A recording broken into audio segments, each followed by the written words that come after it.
అనన్యకి promotion వచ్చే అవకాశం వచ్చింది. మేనేజర్ కూడా రికమెండ్ చేశారు. అందరూ హ్యాపీ.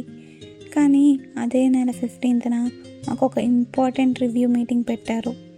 అది అందరికీ తెలిసిందే. ఈ మీటింగ్ తన కెరియర్నే మార్చేస్తుంది అని. కానీ ఆ రోజు కూడా తన లీవ్ పెట్టింది. మేనేజర్ షాక్, టీమ్ షాక్, నేను షాక్. ప్రమోషన్ కంటే ఇంపార్టెంట్గా ప్రతి నెల 15న ఏం జరుగుతుంది అని. ఆ రోజు నేను నిజం తెలుసుకోవాలని నిర్ణయించుకున్నా.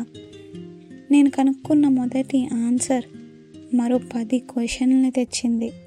ఆమె ఎక్కడికి వెళ్తుందో తెలిసింది, కానీ ఎందుకు వెళ్తుందో ఇంకా అర్థం కాలేదు. నిజం తెలిసాక మా టీం అంతా ఏడ్చేసాం. మీకు ఆ నిజం తెలుసుకోవాలంటే ఫుల్ స్టోరీ రేపు రాత్రి 8:30కి ఛానల్లో ఉంటుంది. చూసి నిజం తెలుసుకోండి.